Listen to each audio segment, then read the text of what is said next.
سکائے کربلا اور سکائے بدر۔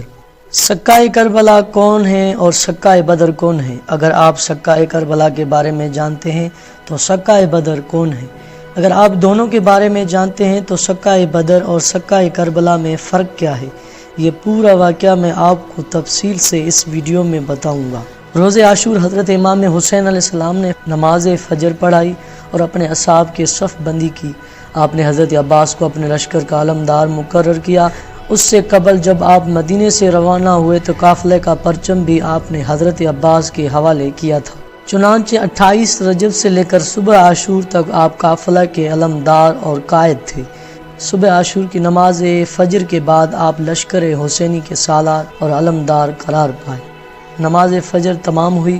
عمر بن سعد نے، جو کہ دنیا کی لالچ میں اپنی آخرت کو فروخت کر چکا تھا، اس نے حضرت امام حسین کی نصیحت کو قبول نہیں کیا تھا۔ اس نے جنگ کی ابتدا کی اور پہلا تیر حسینی لشکر کی طرف پھینک کر آغاز جنگ کا اعلان کیا اور کہا کہ لوگوں گواہ رہنا، میں تیر پھینک کر جنگ کی ابتدا کر رہا ہوں۔ اس کے بعد لشکر کوفے نے حسینی لشکر پر تیروں کی برسات کر دی۔ جب تیروں کی بارش تھی، حضرت عباس کی قیادت کے جوہر سامنے آئے اور آپ نے مثالی سالار کا کردار سر انجام دیا۔ لشکر کوفہ لشکر حسینی میں 1000 کا تناسب تھا، لیکن حضرت عباس کے حسن اور قیادت کی وجہ سے یہ جنگ بڑی دیر تک جاری رہی تھی۔ اگر ابوالفضل عباس جیسا سالار نہ ہوتا تو یزیدی لشکر آدھے گھنٹے میں ہی پورے لشکر کو تباہ کر دیتا۔ سپہ یزید کی پوری کوشش تھی کہ علمدار کربلا پانی کے گھاٹ پر نہ پہنچ پائے، اس لیے کہ انہوں نے ہزاریں رکاوٹ کھڑی کی جن کے عبور کرنا ایک عادی انسان کے لیے مشکل تھا۔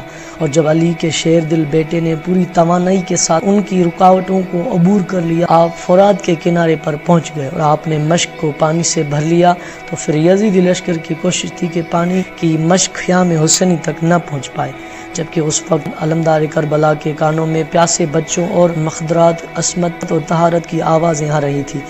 گرمی بھی قیامت کی تھی، سورج بھی اپنی عبور آب اور تاب سے صحرائے کربلا پر روشنی بکھیر رہا تھا۔ جھلسا دینے والی گرم ہوا شدت پیاس میں اضافہ کر رہی تھی، اور پھر یزیدیوں کے دلوں میں ذرا بھر اہل بیت رسول کے لیے رحم نہ تھا۔ وہ خیام حسینی تک پانی نہ پہنچنے دینا چاہتے تھے۔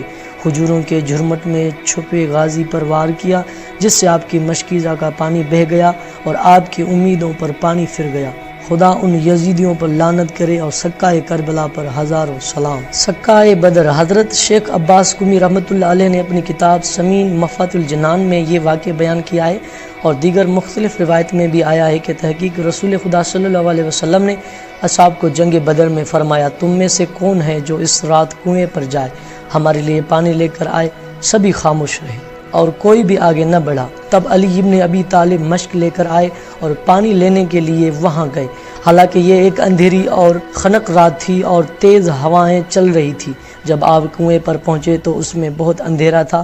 آپ نے کنویں میں ڈول کو نہ پایا تو کنویں میں اتر گئے اور پانی سے مشک بھر کر باہر لائے، اور واپس مڑے تو اونٹنی بھی ہوا کی سی تیزی سے چلنے لگی، لیکن اچانک اونٹنی ہوا کی شدت سے زمین پر بیٹھ گئی اور اپنا چہرہ زمین پر لگا دیا۔ دوبارہ اونٹنی چلی تو پھر تیز ہوا کی شدت سے بیٹھ گئی۔ جب ہوا کچھ کم ہوئی تو اونٹنی پھر چلنے لگی، مگر بارہ بھی اونٹنی زمین پر بیٹھ گئی۔ جب ہوا کی تیزی ختم ہوئی تو اونٹنی کھڑی ہو گئی اور راستے پر چلنے لگی، یہاں تک کہ بارگاہ نبوت میں پہنچی۔ حضور نبی کریم صلی اللہ علیہ وسلم نے پوچھا، اے ابو الحسن، آپ کو اتنی دیر کیوں ہوئی؟ حضرت امام علی علیہ السلام نے جواب دیا، یا رسول اللہ، مجھ پر 3 مرتبہ تیز ہوائیں چلیں اور اس قدر شدید تھیں کہ میں ٹھہر گیا، ان کے ختم ہونے کا انتظار کرنے لگا۔ حضرت محمد مصطفیٰ صلی اللہ علیہ وسلم نے فرمایا، کیا تم جانتے ہو کہ یہ تیز ہوائیں کیسی تھیں یا علی؟ حضرت علی نے عرض کیا، حضور صلی اللہ علیہ وسلم، آپ ہی بہتر جانتے ہیں۔ حضور صلی اللہ علیہ وسلم نے فرمایا، پہلی تیز ہوا تب چلی جب حضرت جبرائیل اور 1000 فرشتے اترے، دوسری تیز ہوا میں حضرت میکائیل 1000 فرشتے لے کر اترے، اور تیسری مرتبہ حضرت اسرافیل 1000 فرشتوں کے ساتھ اترے۔ یہ سب ہماری سلامتی اور مدد کے لیے اترے۔ شیر خدا حیدر کرار امیر المومنین امام علی علیہ السلام حضور کائنات صلی اللہ علیہ وسلم کے لیے جنگ بدر میں سقائیت کا فریضہ انجام دیا۔ آپ نے پوری دلجمی اور قوت اور شدت سے رسالت کی محافظت کی۔ اسی طرح آپ کے فرزند حضرت عباس نے پوری شہامت اور شجاعت کے ساتھ کربلا کے میدان میں امام حسین ابن علی کی سقائیت کا منصب شرعی ادا کیا، لیکن دونوں سقائیت میں بڑا فرق ہے۔ جب علی شیر خدا نے سقائیت کی تو اس وقت جبرائیل، میکائیل اور حضرت اسرافیل ہزاروں دوسرے ملائک مقربین کی حمایت میں جو اللہ رب العزت کی طرف سے درود اور سلام اور ہدیہ تانیت پیش کر رہے تھے، لیکن آپ کے لخت جگر عباس نے جب سقائیت کا فریضہ ادا کیا تو اس وقت آپ کے ہزاروں تیروں، تلواروں اور نیزوں نے استقبال کیا۔